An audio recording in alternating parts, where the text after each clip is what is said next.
শীতের আরও খবর জানাতে কুড়িগ্রাম থেকে সরাসরি যুক্ত হচ্ছেন সহকর্মী আব্দুল কুদ্দুস চঞ্চল। চঞ্চল, তীব্র শীত আর ঘন কুয়াশায় প্রভাব জনজীবনে কেমন দেখছেন?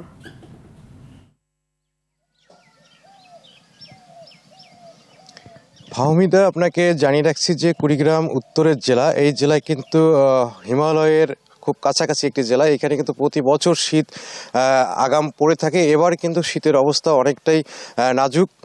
প্রায় এক সপ্তাহ থেকে ঘন কুয়াশা আর প্রচণ্ড শীতে এখানকার মানুষ কিন্তু একেবারেই কাবু হয়ে পড়েছে। আপনাকে যদি একটু দেখাতে চাই, এখন কিন্তু প্রায় 10টা বাজে, তারপরে কিন্তু ঘন কুয়াশা কিন্তু এখনও রয়েছে এবং এখন পর্যন্ত সূর্যের দেখা মেলেনি। ফলে কিন্তু এখানকার মানুষ যারা রয়েছে তারা কিন্তু শীতে একেবারেই কাবু হয়ে পড়েছে। বিশেষ করে যারা খেটে খাওয়া মানুষ রয়েছে, যারা চর অঞ্চলে বসবাস করে, যারা শ্রমিক যারা রয়েছে, যারা ভ্যান চালিয়ে বা রিক্সা চালিয়ে জীবিকা নির্বাহ করে, তারাও কিন্তু এই সকাল সকাল কাজে যোগ দিতে পারছেন না এবং তারা কিন্তু অনেকটা কষ্টে রয়েছে, তাদের আয় কমে গেছে, এমনটাই কিন্তু জানিয়েছে এখানকার লোকজন।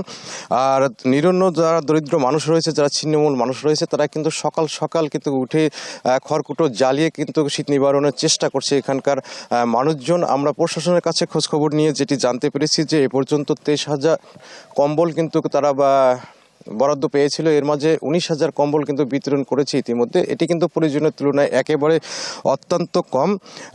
ইউনিয়ন পরিষদের চেয়ারম্যানরা যেটি জানিয়েছেন যে তারা গড়ে 100 থেকে 120টা করে কম্বল তারা বরাদ্দ পেয়েছে। এটি কিন্তু একটা ইউনিয়নবাসীর জন্য একেবারে প্রয়োজনের তুলনায় একেবারে নিতান্ত কম।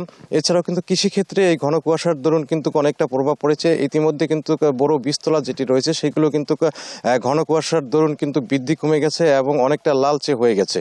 এছাড়া কিন্তু পাশাপাশি এই ঘন কুয়াশা এবং শীতের কারণে কিন্তু বৃদ্ধ এবং শিশুরা নানা রোগে আক্রান্ত হচ্ছে এবং হাসপাতালগুলোতে কিন্তু এই রোগীর সংখ্যা কিন্তু বৃদ্ধি অব্যাহত রয়েছে। আরেকটি বিষয়, আবহাওয়া অফিস যেটি জানিয়েছেন আমাদেরকে যে এই সপ্তাহেই কিন্তু একটি শৈত্য প্রবাহ কুড়িগ্রামের উপর দিয়ে বয়ে যাওয়ার সম্ভাবনা রয়েছে। যদি শৈত্য প্রবাহ বয়ে যায় তাহলে কিন্তু শীতার্ত মানুষদের আরও কষ্ট বাড়বে এবং তাদের কিন্তু দুর্ভোগ চরমে উঠবে। তো ফাহমিদা, এই ছিল আমার কাছে কুড়িগ্রামের শীত নিয়ে সর্বশেষ খবরাখবর। ধন্যবাদ আপনাকে।